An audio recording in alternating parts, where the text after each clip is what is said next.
Siapa yang tidak kenal dengan Prancis? Sebuah negara yang terkenal karena memiliki banyak kota yang cantik dan menawan.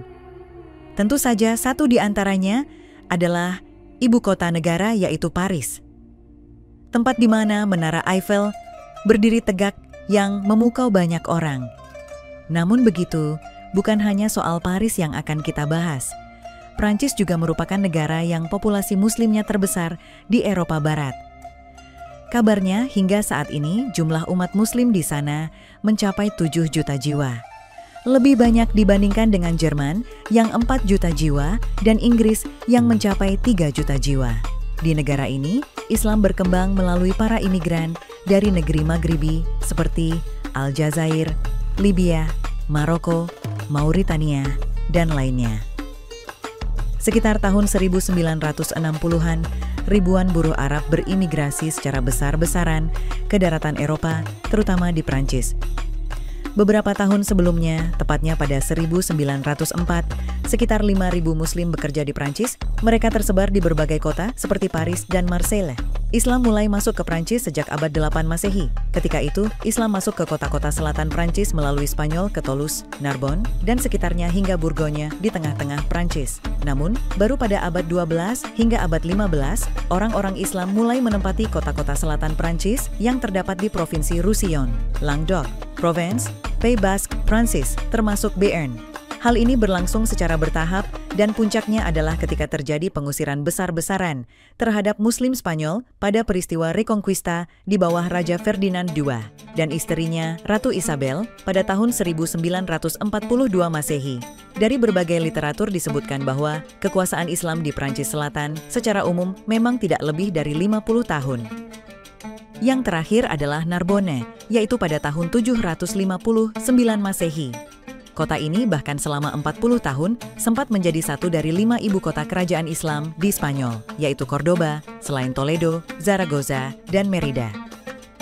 Kejayaan yang pernah dicapai oleh umat Islam itu ternyata terukir dalam di hati Napoleon Bonaparte, Kaisar Prancis sang penakluk benua Eropa. Hal ini tertuang dalam pengakuannya sebagai berikut. Musa telah menerangkan adanya Tuhan kepada bangsanya, Yesus kepada dunia Romawi, dan Muhammad kepada seluruh dunia. 6 abad sepeninggal Yesus, bangsa Arab adalah bangsa penyembah berhala, yaitu ketika Muhammad memperkenalkan penyembahan kepada Tuhan yang disembah oleh Ibrahim, Ismail, Musa, dan Isa. Sekte Arius dan sekte-sekte lainnya telah mengganggu kesentosaan Timur dengan jalan membangkit-bangkitkan persoalan tentang Tuhan Bapa, Tuhan Anak, dan Roh Kudus. Muhammad mengatakan, tidak ada Tuhan selain Allah yang tidak berbapa, tidak beranak, dan Trinitas itu kemasukan ide-ide sesat. Muhammad seorang bangsawan, ia mempersatukan semua patriot. Dalam beberapa tahun, kaum muslimin dapat menguasai separuh bola bumi. Muhammad memang seorang manusia besar. Sekiranya revolusi yang dibangkitkannya itu tidak dipersiapkan oleh keadaan, mungkin ia sudah dipandang sebagai dewa. Ketika ia muncul, bangsa Arab telah bertahun-tahun terlibat dalam berbagai perang saudara. Perkembangan Islam di Prancis mulai menunjukkan kemajuan yang berarti semenjak akhir abad ke-19. Bahkan pada tahun 1922, telah berdiri sebuah masjid yang sangat megah bernama Masjid Raya Yusuf di ibu kota Prancis, Paris. Hingga kini tercatat lebih dari 1.000 masjid berdiri di seantero Prancis. Masjid Agung Paris, masyarakat setempat menyebutnya Grande Mosque de Paris, merupakan salah satu masjid megah yang berdiri di Paris.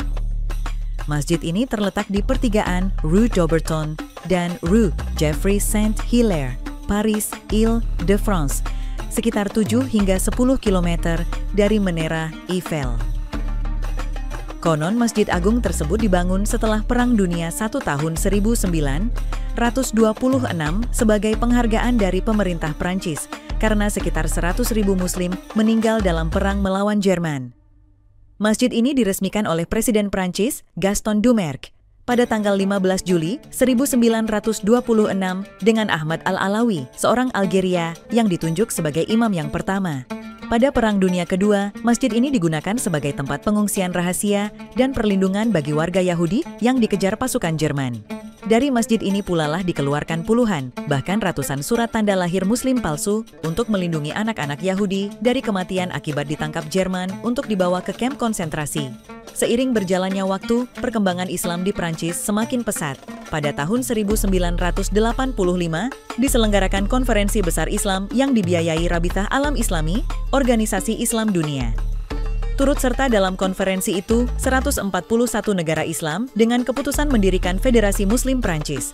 Perkembangan Islam di Prancis juga diiringi dengan bertambahnya jumlah sarana ibadah dan kegiatan keislaman. Menurut survei yang dilakukan kelompok Muslim di Prancis, sampai tahun 2003, jumlah masjid di seantero Prancis mencapai 1.554 buah. Mulai dari yang berupa ruangan sewaan, di bawah tanah sampai gedung yang dimiliki oleh warga Muslim dan dibangun di tempat-tempat umum. Selain masjid, lembaga pendidikan Islam di negeri mode ini pun turut berkembang. Sejumlah sekolah Islam berdiri. Sampai kini, sedikitnya ada 4 sekolah Muslim swasta. Awalnya, sebuah sekolah didirikan di Vitrerie, pinggiran selatan Paris. Kurikulumnya disesuaikan dengan kurikulum pendidikan nasional Prancis, namun ada tambahan pelajaran khusus muatan lokal tentang keislaman, seperti bahasa Arab dan agama Islam. Setelah berdiri lembaga pendidikan tersebut, kemudian berdiri sekolah kedua, yaitu Education at Xavier, yang dibuka di Paris setelah sekolah Royside di pinggiran Aubervilliers, utara Paris, dan yang keempat di Prancis. 2 sekolah swasta Islam lainnya adalah Ibn Rushd di kota Lille, utara Prancis, dan Al-Kindi di kota Lyon. Saat ini, perkembangan Islam di Prancis memang sangat menggembirakan. Menurut catatan yang dikeluarkan oleh Badan Statistik Resmi di Prancis, dalam 1 tahun, mereka mencatat 4.000 warga Prancis yang beralih masuk Islam. Data ini sesuai dengan yang ditampilkan oleh penelitian Kementerian Dalam Negeri Prancis. Menurut catatan para ahli agama di Prancis, sejauh ini terdapat 70.000 warga Prancis yang berpindah ke agama Islam. Hal ini membuat agama Islam menjadi pilihan pertama. Ajaran yang dijadikan sebagai pegangan hidup diikuti oleh Kristen Katolik dengan umat setiap tahun berjumlah 2.900 orang dan Yahudi 300 orang. Sementara itu, menurut ahli sosiologi Prancis, sebelum usia 15 sampai 20 tahun merupakan alasan utama yang membuat mereka yakin untuk masuk Islam dengan alasan pencarian rohani mereka. Tapi sekarang berbeda. Alasan utama mereka memeluk Islam adalah iklim sosial, sebagaimana disampaikan oleh Al-Alokah. Pada tahun 91 sampai 94 Hijriah, umat Islam melalui panglima perang mereka, Musa bin Nusyair dan Tharik bin Ziyad, berhasil menaklukkan Andalusia. Kekuasaan tersebut sampai di daerah Asturias, di Provinsi Galicia, hingga ke Teluk Biscay, pantai Prancis. Walaupun secara de facto kekuasaan umat Islam belumlah sampai pada daerah-daerah pedesaan dari wilayah yang telah dikuasai. Hal itu dikarenakan medannya yang sulit dan cuaca yang begitu dingin. Dahulu, Prancis adalah sebuah wilayah yang terdiri dari 27 kerajaan kecil. Orang-orang mengenal mereka yang tinggal di daerah tersebut dengan sebutan orang-orang gaul atau Gallia. Wilayah ini terdiri dari 5 kawasan. Pertama, wilayah Septimania adalah wilayah barat dari Provinsi Romawi, Gallia Narbonensis. Daerah ini pernah dikuasai oleh bangsa Visigoth atau bangsa Goth dengan raja mereka, Theodoric II. Wilayah ini terdiri dari 7 kota dengan Narbonne sebagai ibu kotanya. Kedua, wilayah Aquitaine terletak di barat daya Prancis sekarang, di sepanjang Samudera Atlantik dan pegunungan Pyrenees yang merupakan pagar batas wilayah Spanyol. Bordeaux adalah ibu kotanya. Ketiga, wilayah Aix-en-Provence letaknya 30 km utara Marseille dan kota Avignon adalah ibu kotanya. Keempat, wilayah Burgundy terletak di wilayah timur Prancis. Kelima, wilayah utara Sungai Loire, sungai terpanjang di Prancis. Setelah mengetahui bahwasanya Prancis di masa dahulu dan Eropa secara umum terdiri dari kerajaan-kerajaan kecil yang saling bermusuhan dan saling berperang, maka tidak heran kedatangan umat Islam pun menimbulkan reaksi yang keras dari mereka. Umat Islam pertama yang mengadakan kontak senjata dengan orang-orang gaul atau Gallia adalah pasukan As-Samah bin Malik al-Khawlani pada tahun 100 sampai 102 Hijriah. Saat itu, umat Islam berhasil menguasai wilayah Narbonne hingga mencapai kota Toulouse, hingga akhirnya ia berhasil menguasai wilayah Septimania secara keseluruhan, dan berdirilah pemerintahan Islam di wilayah tersebut. Setelah itu, ia menjadikan Narbonne sebagai pusat pemerintahan dan pusat kekuatan militer untuk menghadapi serangan orang-orang Gallia yang lain. Dalam penyerangan terhadap wilayah Aquitaine, As-Samah, dan sejumlah besar pasukannya gugur di wilayah dekat Toulouse. Peristiwa ini terjadi pada hari Arafah tahun 102 Hijriah. Apa yang telah dilakukan oleh As-Samah diteruskan oleh Anbasah bin Sahim Al-Kalbi pada tahun 107 sampai 110 Hijriah. Anbasah berkuasa pada tahun 103 Hijriah dan ia merupakan orang yang sama dengan As-Saham dalam kesyalehan dan kekuatan. Selama 4 tahun awal pemerintahannya, Anbasah sibuk mengatur tata negaranya, mengadakan pembangunan dan persiapan di bidang militer untuk berhadapan dengan orang-orang Frank Eropa. Anbasah berhasil membawa pasukannya menyeberangi pegunungan Pyrenees, menguasai 7 kota di Septimania, dan menaklukkan wilayah Aix-en-Provence hingga sampai di kota Lyon. Setelah itu, ia mengekspansi daerah-daerah berikutnya hingga pasukannya menerobos 70 km bagian selatan kota Paris. Keberhasilan ini adalah jarak terjauh yang dicapai oleh kaum muslimin. Belum pernah ada dari kalangan umat Islam yang melakukan apa yang Anbasah lakukan. Saat hendak kembali, ia diserang oleh pasukan besar bangsa Frank, hingga ia pun gugur dalam pertempuran tersebut. Peristiwa itu terjadi pada tahun 107. Setelah Anbasah wafat, Ajrah bin Abdullah Al-Fahri menggantikannya. Ia membawa kaum muslimin kembali menuju Narbonne dan memerintah di sana hingga bulan Rabiul Awal, tahun 110 Hijriah. Pencapaian Anbasah ini begitu berpengaruh di hati bangsa Frank. Seluruh dataran Eropa mulai merasakan kewibawaan umat Islam. Mereka pun serius mempersiapkan diri, menggalang kekuatan menghadapi umat Islam. Kekuatan militer mereka perkokoh. Kerjasama antara mereka pun ditingkatkan untuk menghadapi umat Islam. Setelah berlalu 7 pemimpin yang memerintah Andalus, mulailah terjadi ketidakstabilan dan perselisihan antara umat Islam di sana. Lalu pada bulan Syafar 112 Hijriah, diangkatlah Abdurrahman bin Abdullah Al-Ghafiqi sebagai gubernur Andalus. Ini adalah untuk kedua kalinya ia memimpin Andalusia. Ia adalah pimpinan Andalusia yang terkenal paling berpengaruh, adil, syaleh, dan cakap. Pada awal kepemimpinannya yang kedua ini, selama hampir 1 tahun ia sibuk memperbaiki permasalahan dalam negeri. Setelah itu, barulah ia mengumandangkan jihad melawan orang-orang Frank. Pada awal tahun 732 Masehi, Abdurrahman Al-Ghafiqi memimpin pasukannya menyusuri jalur selatan, melewati pegunungan Albert dari jalur Pamplona, menuju Aquitaine yang merupakan wilayah terluas Galia atau Prancis di waktu itu.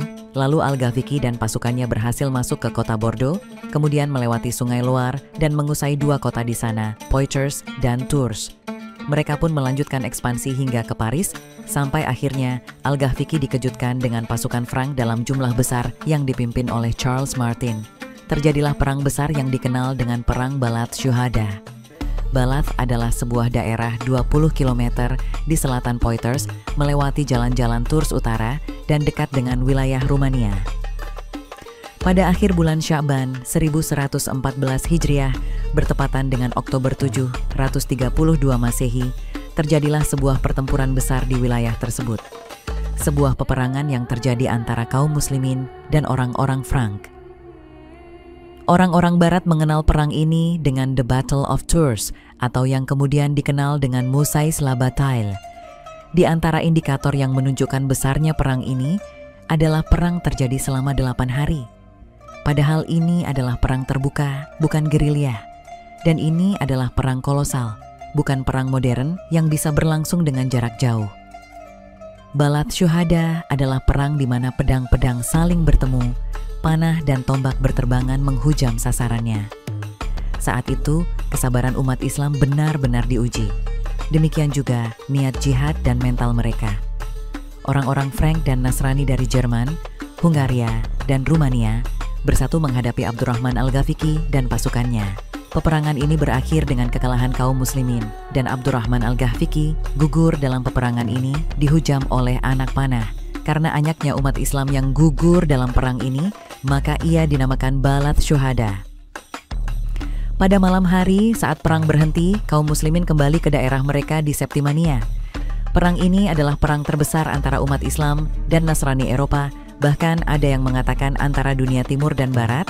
Kekalahan yang diderita umat Islam di Balat menjadi penyebab perkembangan Islam di Eropa terhambat. Salah seorang orientalis, Henry de Siambon, menyatakan kekalahan umat Islam di Balat membuat orang-orang Eropa terlambat mengenal peradaban.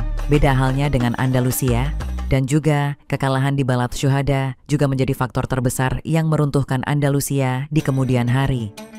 Oleh karena itu, ekspansi yang dilakukan umat Islam di zaman dahulu bukanlah sebuah ambisi memperluas daerah atau menambah perbendaharaan harta.